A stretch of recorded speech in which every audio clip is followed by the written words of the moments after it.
I was once a happily married man who believed in second chances. For 7 years, Kimberly and I built what I thought was an unshakable foundation. Then came that Tuesday afternoon when I walked in on her with someone I trusted. Somehow, I found the strength to rebuild my shattered life, eventually meeting Gabriella, who showed me what real love felt like. What I never expected was that my ex would spiral into a jealous rage that nearly cost us our lives. Before I share how I went from loving husband to ducking for my life, let me know where you're tuning in from.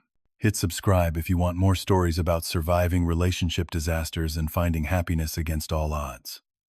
8 years ago, I graduated with a civil engineering degree from the University of Minnesota. By 24, I had secured a position at Midwest Infrastructure Partners, a respected firm known for their work on sustainable urban development projects. My career was promising, my apartment comfortable, and my social circle tight-knit. Life was good, but something was missing. Then I met Kimberly at a mutual friend's housewarming party. She was standing alone by the bookshelf examining our host's collection with genuine interest. Something about her quiet confidence drew me in.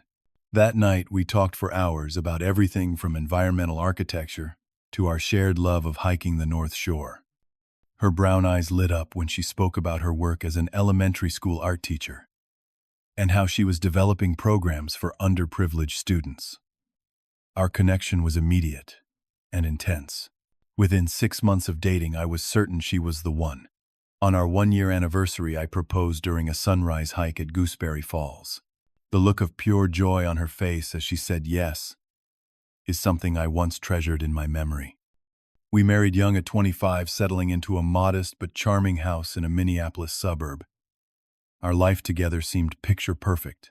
Weekends were filled with home renovation projects, hiking trips, and dinner parties with friends. Kimberly decorated our home with her artwork and handmade ceramics. I built custom bookshelves and a garden pergola she had sketched. We complemented each other perfectly, or so I believed. 6 years into our marriage, subtle changes began creeping in. Kimberly started staying late at school for what she called curriculum planning sessions. She made new friends I never met and became protective of her phone. Our conversations grew shorter, more superficial. The emotional intimacy that had been our foundation slowly eroded. Being the optimist I was, I chalked it up to the natural ebb and flow of a long-term relationship. I planned date nights, surprised her with weekend trips to Chicago, and initiated heart-to-heart conversations about our future. She would temporarily engage, seem like her old self for a few days, then withdraw again. The cycle continued for months, while I remained oblivious to what was really happening. Our 7th anniversary was approaching, and despite her increasing emotional distance, I was determined to rekindle our connection. I arranged to leave work early, stopping to buy her favorite lilies and a handcrafted silver bracelet I had commissioned from a local artist who had incorporated blue topaz, the stone that matched her eyes. I remember that day with painful clarity. It was unusually warm for April in Minnesota, the kind of spring day that feels like a gift after a brutal winter. I pulled into our driveway at 2:30 in the afternoon, noticing an unfamiliar sedan parked down the block. Something felt off, but I dismissed it as neighborhood visitor. The front door was unlocked. As I stepped inside, I heard music playing softly upstairs along with muffled voices and sounds that my brain initially refused to interpret correctly. I placed the flowers on the entryway table, my wedding gift bracelet suddenly heavy in my pocket. As I climbed the stairs, each step feeling like I was moving through molasses, the sounds became unmistakable. Standing outside our bedroom door, I froze, hoping against hope. I was mistaken. When I finally pushed the door open, the scene before me shattered my reality. Kimberly was in our bed with Ryan, an environmental specialist from my own firm, a man I had brought home for dinner multiple times, a colleague I had mentored and trusted. They scrambled to cover themselves, their expressions, a mix of shock and guilt that will forever be etched in my memory. The details of that moment are simultaneously blurry and hyper-real. Kimberly called my name in a strangled voice. Ryan muttered something about being sorry. I stood there, flowers forgotten in the car, the bracelet box cutting into my palm as I squeezed it. What surprised me most was my own reaction. Instead of shouting or violence, an eerie calm washed over me. I simply said, "I'll be staying elsewhere tonight. Figure out where you want to go, Ryan. I need you both out of my house by tomorrow." Then I turned and walked out, ignoring Kimberly's tearful pleas to let her explain. I checked into a hotel downtown, turned off my phone, and sat on the edge of the bed staring at the wall until morning. The dual reality of my life felt impossible to reconcile: the trusting husband I had been that morning versus the betrayed man I became in an instant. Over the next week, Kimberly called and texted relentlessly. I read none of the messages, listened to none of the voicemails. Ryan avoided me at work, eventually requesting a transfer to a different project team.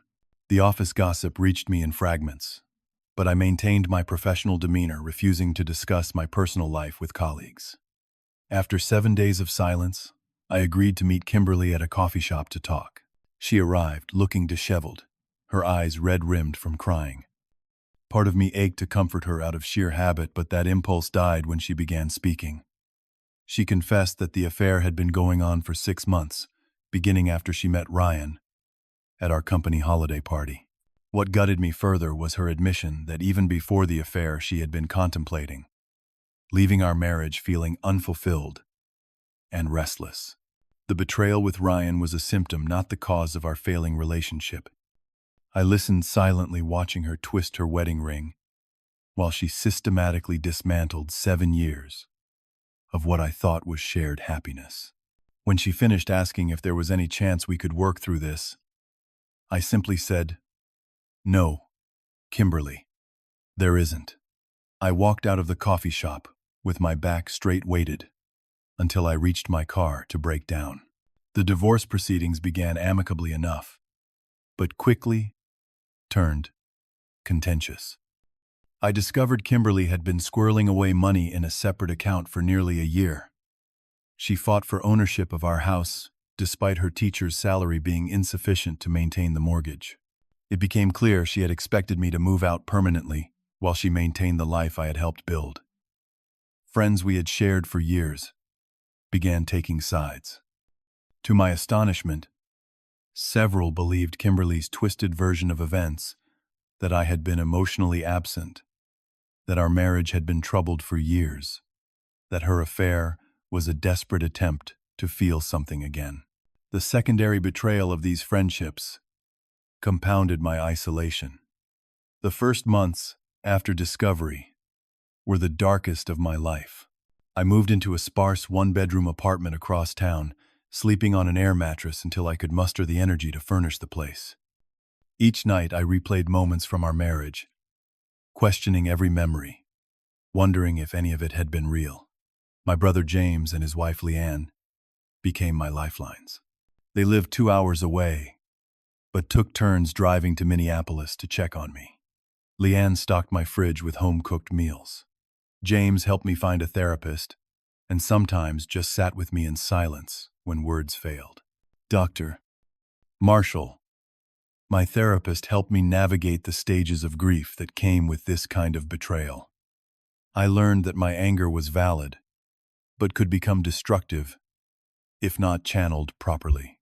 We worked on exercises for processing rage, intense workouts, journaling, even controlled breaking of thrift store plates in a safe environment. Gradually, the white-hot fury gave way to a more manageable sadness. I developed a new routine to anchor myself. 5 a.m. runs along the river before work. Evening cooking classes where I learned to prepare meals for one without feeling pathetic. Weekend volunteer work at a local habitat restoration project, where physical labor among strangers who knew nothing of my situation provided respite from constantly explaining my pain. At work, the situation with Ryan eventually resolved itself. After my composed but direct conversation with human resources about the inappropriate relationship with a colleague's spouse, they transferred him to the street process Paul office. My professional focus became my emotional sanctuary. I threw myself into projects, earned a reputation for meticulous attention to detail, and found that work problems were refreshingly solvable compared to personal ones. Kimberly's attempts at reconciliation began about 3 months after she moved in with Ryan. Their relationship had quickly deteriorated under real-world pressures. She would call late at night, reminiscing about our good times, suggesting that perhaps we had given up too easily. I recognized these overtures for what they were: not genuine desire to rebuild, but fear of the unknown future she now faced. She engineered accidental encounters at the grocery store, coffee shop, and even the gym I frequented. Each time, she appeared increasingly desperate to engage, while I maintained polite but unmovable boundaries. It was during this period I realized how skilled she had become at manipulation, using tears, nostalgia, and eventually anger when her tactics failed. 6 months after separation, I attempted dating again. A colleague introduced me to her friend Melissa, a dental hygienist with a warm laugh and straightforward manner. We went out several times, and while she was kind and attractive, I found myself constructing emotional walls at every turn. After our 5th date, when she innocently used the same phrase Kimberly often had a panic reaction that confirmed I wasn't ready. I explained my situation to Melissa, who understood but couldn't sign on for the healing journey I still needed to complete. The breakthrough came during a weekend hiking trip with James. Standing on an overlook at Interstate State Park, watching the street, Croix River flow below, I verbalized for the first time. I keep waiting to get back to the person I was before, but that person is gone. James put his hand on my shoulder and said simply, "So, get to know who you are now." Something shifted in that moment. I stopped trying to recapture my past self and began building my future one. I implemented a strict, no-contact policy, with Kimberly communicating only through our lawyers. The divorce finalized after 11 months of negotiations, with a settlement that required selling our house and dividing assets.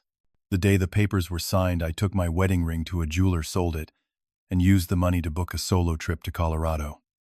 That mountain retreat became my rebirth. I spent mornings hiking, afternoons reading books I had always meant to, and evenings photographing the sunset over the Rockies. Photography had been a casual interest before, but in those solitary days it became a passion.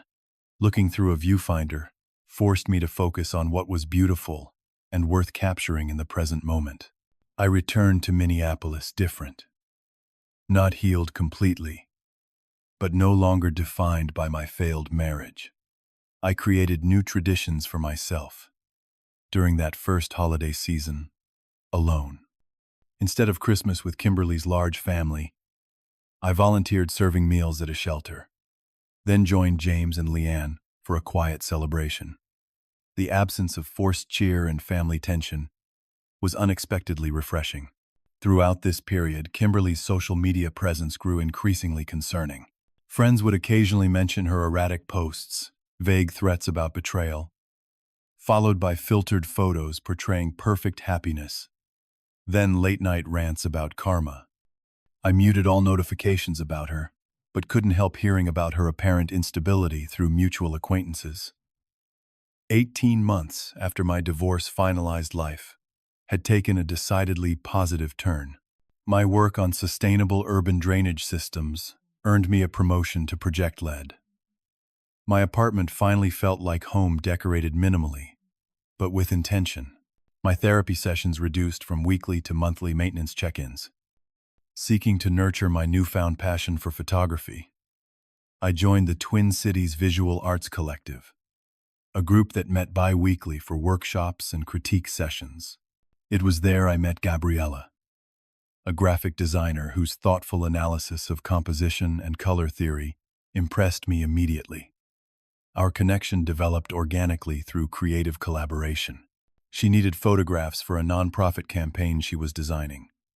I needed guidance on editing software. We began meeting for coffee to discuss projects, our conversations gradually extending beyond art into personal philosophy, favorite books, and eventually our pasts. Gabriella had her own divorce story from 5 years prior, though hers involved financial deception rather than infidelity. Her experience gave her an understated empathy that never veered into pity. When I finally shared the full story of my marriage's end, she listened without judgment, asking questions that helped me articulate feelings I had struggled to name. Despite our growing connection, I hesitated to pursue anything romantic. The thought of vulnerability terrified me. Gabriella sensed this reluctance, and one day directly addressed it. "I'm not asking for promises, Noel. Just dinner somewhere that isn't about work. We can take everything else one day at a time." Our first official date was at a small Vietnamese restaurant in northeast Minneapolis. That night, we had an honest conversation about our fears. I admitted my terror of being blindsided again. She confessed her worry that my wounds were too fresh. But something about naming these concerns aloud diminished their power. By dessert, we were laughing about the awkwardness of dating in your 30s with emotional baggage. What followed was the healthiest relationship development I had ever experienced. We maintained our individual lives while creating space for each other. Communication was direct but kind. When insecurities arose, we addressed them immediately. Physical intimacy developed at a pace that felt respectful of our histories. For the first time, I understood that true connection comes from choice rather than need or habit. 3 months into our relationship, the first incident occurred. We were having dinner at a riverside restaurant when Kimberly appeared at our table, acting as though running into us was completely coincidental.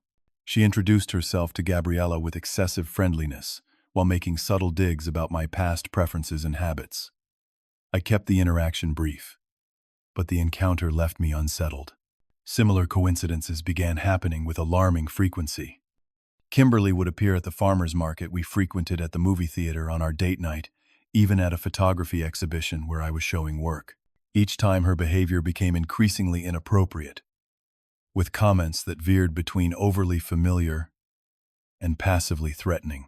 Then came the texts from unknown numbers, containing specific details about activities Gabriella and I had done. "Hope you enjoyed the sunset at Lake Harriet yesterday. That blue dress she wore to the gallery opening was pretty, but not really her color." Messages just vague enough to be deniable, but specific enough to be terrifying. The situation escalated when Gabriella discovered her car vandalized outside her apartment building. The word "back off" was scratched deeply into the driver's side door. Though we had no proof it was Kimberly, the timing and circumstance left little doubt. We filed a police report, but without concrete evidence. Officers could only take notes and advise us to document further incidents. I called Kimberly directly, breaking my no-contact rule out of concern for our safety. She answered with a cheerfulness that chilled me, denying any knowledge of the vandalism or texts. "I'm happy for you, Noel," she insisted. "I have my own life now. Maybe you should consider that someone else might be jealous of your new relationship." The gaslighting was so skillful that for a moment I almost questioned my certainty.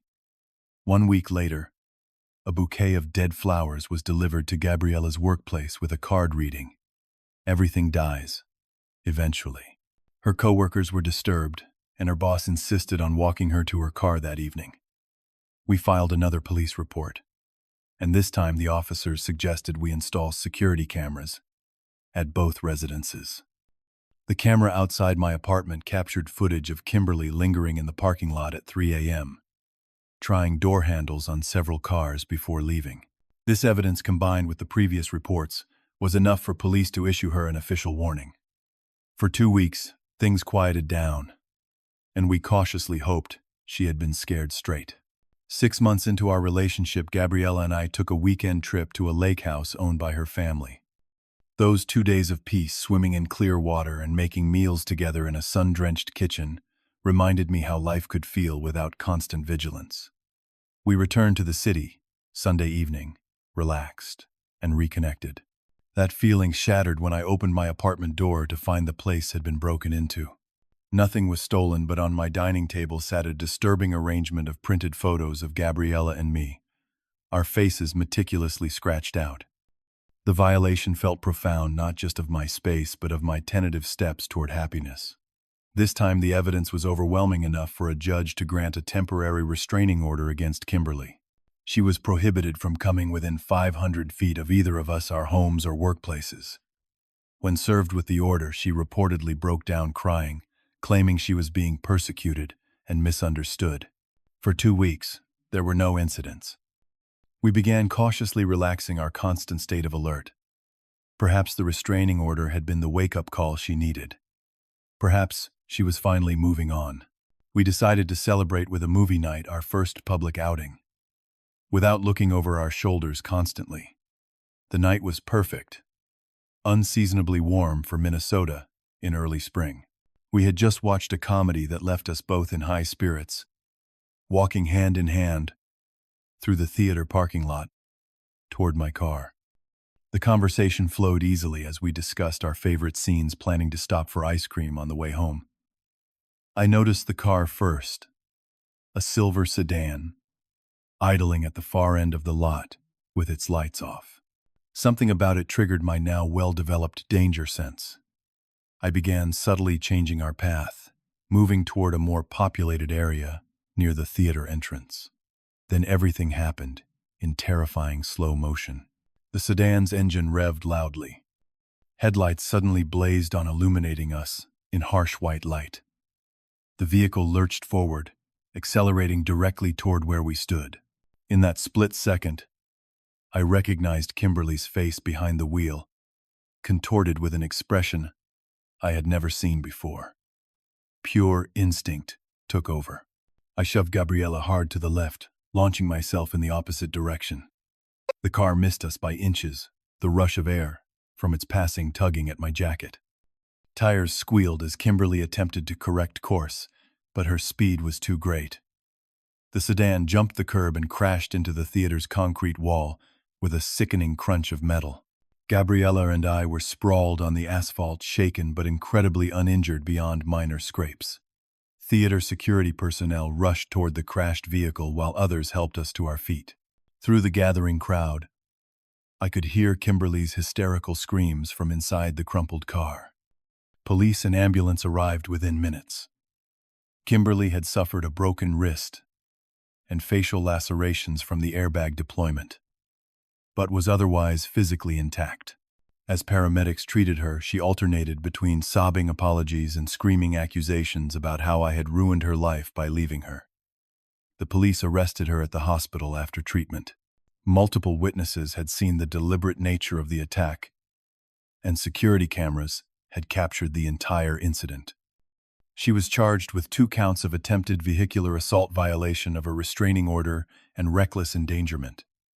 What followed was both justice and mercy intertwined.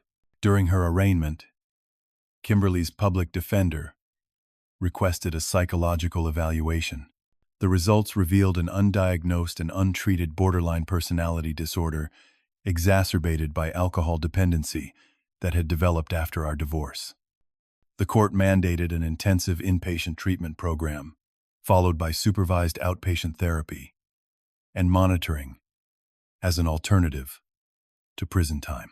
While part of me wanted the harshest punishment possible for the terror she had put us through, another part recognized that incarceration would likely worsen her mental health without addressing the underlying issues. My feelings about the outcome were complicated. Relief that intervention had finally come. Anger that it took such a dramatic and dangerous event to trigger it. Sadness for the person I had once loved, now revealed to be so deeply troubled. Guilt, wondering if I had missed signs during our marriage that might have led to earlier treatment. Mostly I felt exhaustion from the constant state of vigilance we had lived under.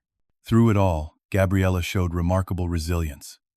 She suggested we attend therapy together to process the trauma of the attack and its aftermath. Those sessions helped us communicate about our fears and establish a sense of safety again. She never once blamed me for bringing this chaos into her life, though I apologized countless times. 6 months after the incident, an opportunity arose for me to join an innovative, sustainable infrastructure project in Portland. The timing felt providential. Gabriella, whose graphic design work was largely remote, agreed that a fresh start across the country would benefit us both. We made plans to relocate, not running away from the past, but moving toward a future, unburdened by constant reminders. 1 year after moving to Portland, surrounded by mountains and forests, that became the subjects of my increasingly accomplished photography. I asked Gabriella to marry me. Our engagement was not the whirlwind romance of my youth, but a thoughtful decision between two people who had seen each other at their most vulnerable and chosen each other anyway. Through a mutual friend who still lived in Minneapolis, I occasionally heard updates about Kimberly. She had completed the inpatient program and was maintaining her outpatient treatment. She had taken a position teaching art at a community center, rather than returning to elementary education. Small steps toward rebuilding her life in a healthier direction. The experience taught me that forgiveness is not about excusing harmful actions but releasing their power over your future. I no longer carried anger toward Kimberly, nor did I wish her ill, but I maintained firm boundaries, never responding to the letter of apology she sent through her therapist once she reached that step in her recovery program. What began as the most painful chapter of my life eventually led to profound growth. I learned to recognize red flags I had previously ignored. I discovered my own worth, separate from any relationship. I found that authentic love feels different from the desperate attachment I had mistaken for connection. Most importantly, I realized that sometimes losing what you thought you wanted opens the door to what you truly need. Have you ever had to rebuild after betrayal or deal with an ex who couldn't move on? Share your experience in the comments below. Your story might help someone else feeling trapped in a similar situation. If this journey resonated with you, please hit like and subscribe for more real-life stories of overcoming relationship trauma. Remember to share this video with someone who might need to hear that there is life after betrayal. Thank you for listening, and may you find peace and genuine love, whether with someone else or within yourself.